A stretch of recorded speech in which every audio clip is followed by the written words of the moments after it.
얘야, 우리 생각 좀 해보자 라고 할 때 여러분 손을 몸에 어디에 위치하세요? 맞습니다. 여기입니다. 모두 손을 이마에 이렇게 살짝 대주시고요. 저를 따라서 외쳐보세요. 대화의 첫 번째 느낌입니다. 생각. 네, 나의 생각, 너의 생각이겠죠? 우리의 생각입니다. 여기에 있어요. 다 머리 주변에 있습니다.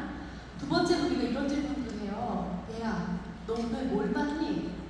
너 박재룡 우리 상담할 때 그 사람 무슨 말 하는 거 들었어? 이렇게 물어보죠. 뭘 봤니? 뭘 들었니? 라고 물어봐요. 그럼 손을 한번 분리를 해봐 주시고요. 봤다라는 건 이쪽이고요. 들었다는 건 이쪽입니다. 그래서 이 관자놀이 쪽에 눈과 귀 쪽에 손을 한번 맞춰주세요. 대화의 두 번째 요소입니다. 저를 따라해주세요. 관찰. 나의 관찰, 너의 관찰이죠. 보고 들은 것도 대화의 두 번째 요소가 됩니다. 자, 이제 세 번째인데요. 우리 이런 얘기 좀 많이 해요. 너 그 영화 봤어? 느낌이 어땠어? 야, 너 수능 끝났다며? 기분이 어때? 당신 승진했다면서요? 지금 마음이 어떠세요? 이렇게 물어보거든요. 우리의 무엇을 묻는 말? 감정을 묻는 말이에요. 여러분 손에 어디에다 대세요? 감정. 그렇죠, 여기입니다. 지금 눈치채셨겠지만 우리의 손이 계속 아래로 내려오고 있습니다. 따라해주세요. 대화의 세 번째 문입니다. 감정. 잘하셨어요. 나의 감정, 당신의 감정이에요. 항상 위치는 이렇게 같습니다. 이렇게, 그래서 이렇게 내려오고 있습니다. 자, 이제 네 번째인데요. 이게 가장 중요합니다. 우리의 감정에 우리 이런 질문을 해요. 엄마, 나 오늘 행복해. 그러면 엄마가 이렇게 질문해요. 우리 딸 왜 행복해? 엄마, 나 너무 짜증이 나. 그럼 우리 아들 왜 짜증이 났어? 그 감정에 왜라는 이유를 물어요. 그런데 여러분, 이 손이 한 번도 지금 제 이마와 제 눈과 귀와 제 가슴에서 떨어지지 않았는데 너 왜 짜증이 났어? 그럼 여기서 대부분 손이 떨어져요. 너 때문에. 이 사람들 때문에, 이 공동체 때문에, 이 나라 때문에, 이 세상 때문에 나는 지금 이렇게 힘들어 가거든요. 근데 대화를 잘하는 사람들은 자신의 감정의 원인을 외부에 두지는 않았습니다.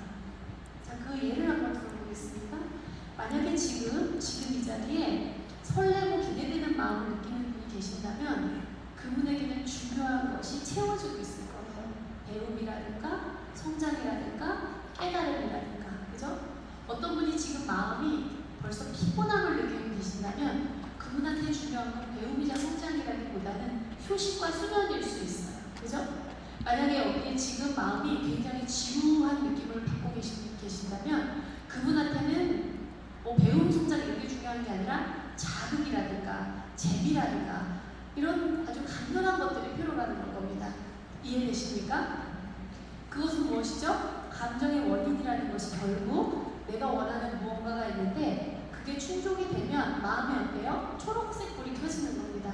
그런데 내가 원하는 무언가가 있는데 그게 좌절이 되면 마음이 어때요? 빨간 불이 켜지는 겁니다. 자, 그래서 모두 손을 배에 한번 대봐주시고요. 저를 따라해주세요. 시작합니다. 대화의 네 번째 요소입니다. 감정의 원인, 욕구. 욕구가 충족되면 마음에 어떤 불이 켜지죠? 초록색 불이 켜져요. 욕구가 좌절되면 어떤 불이 켜지죠? 빨간색 불이 켜집니다. 여러분 자녀 중에 혹은 동생 중에 중학교 2학년 아들이 있다고 한번 상상해보세요. 근데 어느 날 집에 편안하게 여러분이 거실에 앉아있는데요. 이 남자애가 학원에 갔다 오더니 혹은 학교에 다녀와가지고 가방을 집어던지면서 이렇게 말합니다. 아, 씨발 닭팽이 재수없어. 자, 여러분, 인간의 모든 말은 생각과 감찰과 감정과 욕구에 다 포함됩니다. 어딘가에 있어요. 자, 그럼 한번 손으로 포지셔닝을 해보실까요? 시발 강태기 재수없으면 얘는 뭘 말하고 있는 걸까요? 자, 어떤 분들은 여기에, 어떤 분들은 여기에 있는데요. 강의장표를 한번 넘겨봐 주세요.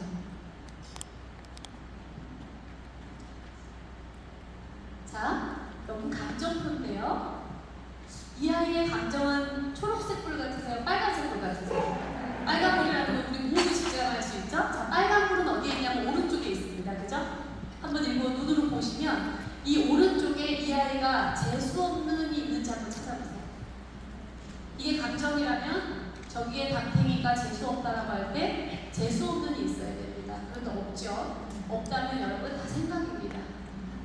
자, 오른쪽 감정의 빨간 불에 이 단어는 있는지 찾아보세요. 소외된, 버려진, 왕따당한, 이용당한, 무시당한, 당연하게 여겨진, 다 왜 없을까요? 감정 같지만 사실은 그게 우리의 다 생각에 있기 때문이에요. 자, 그러면 저를 다시 보십시오. 이 아이는 지금 담탱이 재수없어라고 생각을 말하고 있습니다. 이게 대화의 첫 번째 요소죠. 그러면 여기 있는 많은 보호자들은 시발도 걸리고 담탱이도 걸리고 재수없어도 걸려서 대화를 들을 수가 없어요. 그럴 때 대화의 두 번째 요소가 있다는 걸 기억할 수만 있다면 우리는 아이를 내려오게 할 수 있습니다. 학교에서 무슨 일이 있었어? 담임 선생님은 무슨 말을 했길래? 담임 선생님은 어떤 행동을 하는 걸 네가 봤길래 그래? 라고 질문을 바꿉니다. 그러면 여러분 이제 이 아이는 관찰로 내려올 수 있는데요. 이 아이의 말을 한번 들어보세요. 보이고 들릴 겁니다. 엄마 아빠 내가 쉬는 시간에 복도로 걸어가고 있었어. 뭔가 보이시죠? 건너편에서 선생님이 걸어오시는 거야. 내가 허리도 숙이고 선생님 안녕하세요 라고 인사를 했어. 들리시죠? 근데 선생님이 그냥 지나가는 거야. 내가 기분 나빠서 뒤돌아봤어.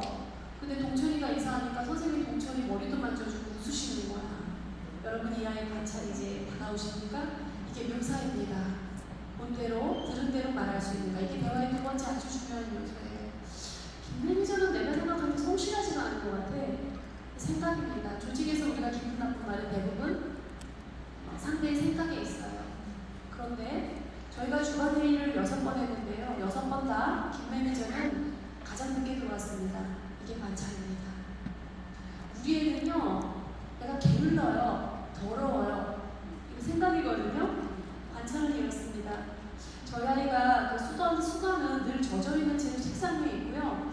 어제는 방에 들어갔더니 입었던 팬티가 뒤집어져서 침대 머리 밑에 들어가 있더라고요. 이게 관찰입니다. 그때 떠오르는 생각은 뭐예요? 애가 더럽다, 게으르다, 뭐 이런 겁니다. 자, 생각과 관찰을 구별하는 게 아주 중요하고요. 이제 문제까지 왔다면 이 부모는 대화의 세 번째 요소를 끌어올 수 있습니다.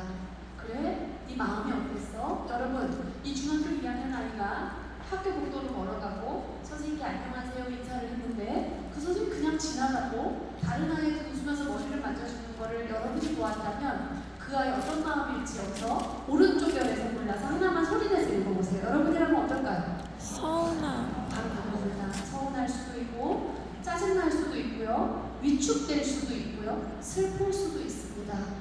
이게 이 아이의 진짜 감정입니다. 선생님이 재수없어는 생각이고요. 그때 나한테 느껴진 감정은 섭섭하다일 수 있습니다. 자, 그러면 감정 우리가 이렇게 물어본다고 그랬죠? 왜 섭섭했니? 왜 짜증이 났니? 라고 물어볼 때 이 아이가 손을 띄어서 선생님 때문이라고 하지 않는다면 뭘 말할 수 있을까? 다음 장표 한번 넘겨가 주세요. 여러분 감정의 원인은 어디에 있다? 욕구에 있다입니다. 손을 배에다 다 잡아주시고요. 찍을 시간을 드릴 테니까 일단 이걸 먼저 한번 해봐주세요. 손을 배에 대주시고요. 저기 사회적 욕구와 생존의 욕구 쪽에 밑에 보시면 생존의 욕구 밑에 공기 어쩌고 쭉 나와 있고 사회적 욕구 밑에 연결해서 일단 평화까지 있는데요. 손을 배를 이렇게 각자의 배를 문질문질 하시면서 이 중학교 2학년 아이가 선생님한테 인사를 했단 말이에요. 인사는 하나의 방법이에요. 무슨 방법이었냐면 이 아이가 중요하게 생각하는 자신의 욕구를 충족하기 위해서 시도한 하나의 방법이에요. 그렇다면 이 아이는 인사라는 행동을 함으로써 어떤 욕구를 충족하고 싶었는지를 저 생존의 욕구와 사회적 욕구 밑에서 하나만 찾으셔서 소리내서 한번 읽어보세요. 이 아이는 이걸 원했을 것이다. 사회적 욕구. 네, 존중, 공감, 소통, 관심, 친밀함, 소속감, 많죠? 자, 이겁니다.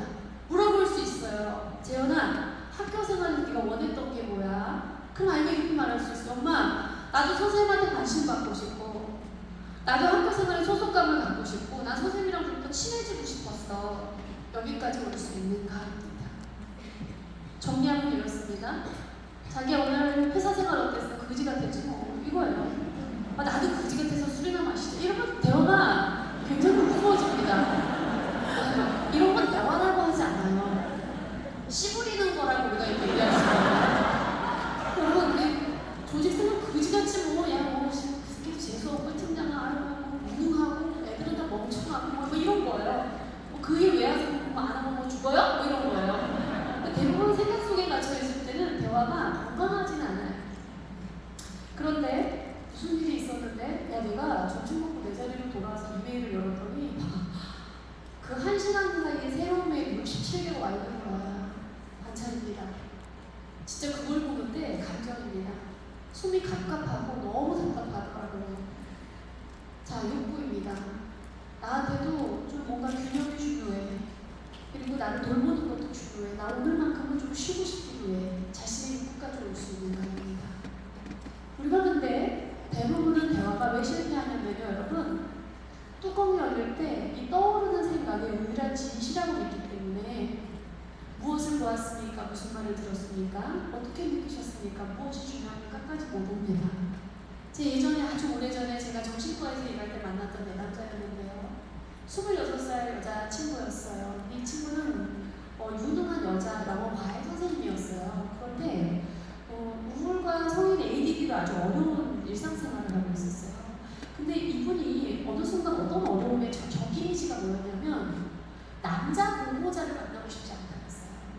그러니까 아이들 영어학원이니까 엄마가 상담 볼 때도 있고 아빠가 상담 볼 때도 있거든요. 근데 엄마 상담자는 좀 괜찮은데 내담자는 괜찮은데 아버지가 아이를 데리고 올 때는 그 아버지를 만나기 싫다는 거예요. 이분의 적이미지에 조금 더 구체적으로 들어가면 이런 생각이 있습니다. 중년의 남성들은 권위적이야. 그리고 우리 아버지는 그랬어요. 자, 이 사람의 핵심적 과제 대상은 아버지였습니다, 사실. 어린 시절 아버지가 굉장히 강압적이었고 그 권위적인 아버지 사이에서 이 딸아이는 자유롭게 되지 못했어요. 자, 그럼 저는 질문을 내립니다. 아버지가 어떤 행동을 하셨을 때, 어떤 말을 하셨을 때, 무엇을 보셨을 때 아버지가 권위적이라는 생각을 하셨습니까로 이 두 가지를 구별하는 질문을 꺼냅니다. 그런데 여러분, 오래된 관계에서 굳어진 적이미지는요, 이 관찰이 잘 안 됩니다. 제가 그렇게 질문했을 때 여성분이 뭐라 그랬냐면 눈을 더 동그랗게 뜨더니 아니 뭘 관찰해요? 아빠는 정말 권위적이라니까요? 이렇게 말하세요. 그래서 제가 가장 인상적이었던 나를 떠올려 보세요. 선생님의 아버지를 가장 이 사람은 정말 권위적이라고 생각할 수밖에 없었던 인상적이었던 사건으로 하나 가보세요. 그날은 언제였고 누구와 있었고 무엇을 하셨나요? 라고 구체적으로 좀 끌어줬더니 아주 작은 사건도 괜찮습니다. 그랬더니 이런 얘기를 합니다. 이제 보이실 거예요. 그날은 제 졸업식 날이었어요. 저를 위한 날이었죠. 저희가 학교 근처에 있는 그 중국 레스토랑을 갔어요. 그런데 아버지께서는 메뉴판을 잡아서 본인이 우리에게 보여주지 않으셨어요. 그리고 본인이 요리를 시키기 시작하셨어요. 이 집은 이게 유명하니까 먹으라라고 말씀하셨어요. 또 하나가 있어요. 저는 어린 시절 외국 살 때 아버지가 갖고 오셔서 투어를 시켜주셨어요. 단 한 번도 나에게 어디가 가고 싶은지 묻지 않으셨어요. 아버지는 늘 본인이 여행 스케줄을 짜고요. 그냥 우리는 그대로 움직여야 했어요. 이게 관찰입니다. 이 생각과 관찰을 구별한다는 게 여러분 생각만큼 쉽지 않았습니다. 이 네 가지를 우리가 기억할 수 있다면, 그리고 대화에서 이 네 가지를 말할 수 있다면 대화는 조금 달라질 수가 있습니다. 우리가 아까 첫 번째 시간에 말했던 건 다 적응이지 생각이었고요. 우리가 두 번째로 중요한 것으로 말하자고 했던 게 바로 욕구였습니다.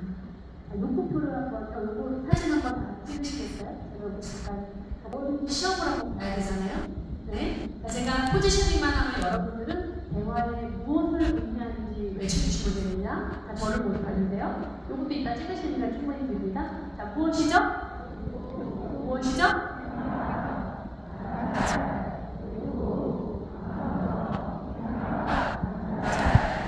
잘하셨습니다. 여러분 이걸 외워주십시오. 대화에는 네 가지가 있습니다. 대부분 화가 날 때는 생각을 붙이고 생각을 진짜인 것처럼 계속 말하는 겁니다. 그때 도와주시면 됩니다. 내 손을 잡아라. 있어서 좀 구체적으로 그 손을 잡아서 어떤 마음이 있는지 찾아보자. 그 손을 잡고 배까지 내려와서 그 당시 네가 뭘 원하느냐고. 어디가 없는 사람이 싫다고 할 때 중요한 건 존중입니다. 거짓말하는 사람이 싫다고 할 때 중요한 건 진실이자 신뢰일 수 있습니다. 그 사람에 대한 비난을 하고 싶을 때 나에게 중요한 것이 무엇인지까지만 얘기할 수 있다면 비난하지 않고 우리가 원하는 말을 할 수 있다는 건 당연한 거고, 여러분 더 중요한 건 뭔지 아십니까? 자녀 있는 분들 손 한번 들어보세요. 더 중요한 진실은 부모가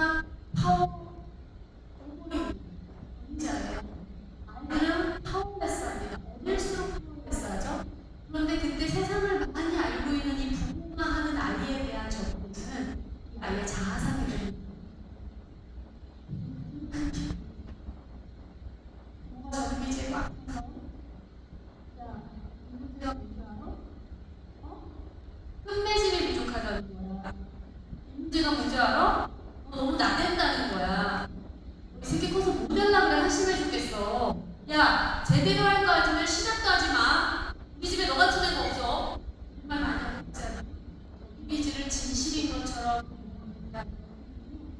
아이가 되어 내가 성인이 되잖아요. 자아를